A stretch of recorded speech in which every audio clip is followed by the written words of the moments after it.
Well, let's speak now to Olivier Weber, who is a writer, diplomat and senior reporter. Thank you so much for joining us. With 70,000 people now reported to have fled Nagorno-Karabakh and the apparatus of state being dissolved, this really does look, doesn't it, like the end of that enclave?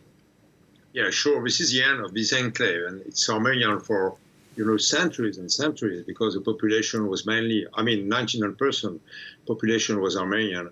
And there's no guarantees given by the regime of Azerbaijan, by the President Aliyev, for this ethnic Armenian. And this is a kind of ethnic and religious cleansing, launched with the blocus, but not only, this enclave is totally blocked for now 9 months, since December 7th. So this is a strategy, actually, a kind of planification of ethnic cleansing and mass deportation also. And after once also the box is closed, you are waiting. There was a kind of hunger also for the young people, at least 30,000 of the population are children. And once you are opening the box, everybody wants to leave. And it will be a huge burden for the Republic of Armenia, which is populated of 3 million and hosting more than 100,000 people coming in, with the new refugees. It will be a huge burden for them. How do you think this changes the balance of power in the region, Olivier? Yeah, it means there will be a push, actually, between the two presidents. First, president of Azerbaijan, Aliyev, which is a dictator, and the country is amongst the worst, let's say, with the indices of the different NGOs fighting for protection of human rights, President Aliyev, and then also Turkish President Mr. Erdogan. They have common interests. Actually, Azerbaijan is populated by Azeri coming with Turkish origin, and this is nearly the same language.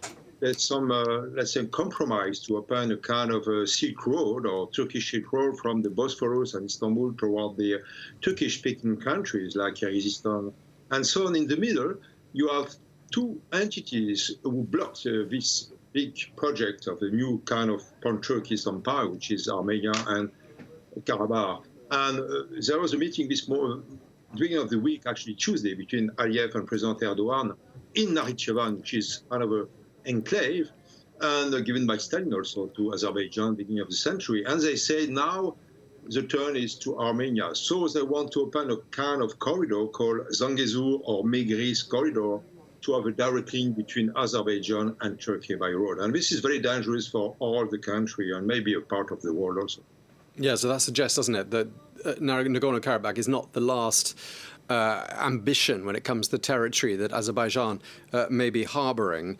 And the Armenians all the while saying they've been abandoned by the West. It does look like they have, doesn't it?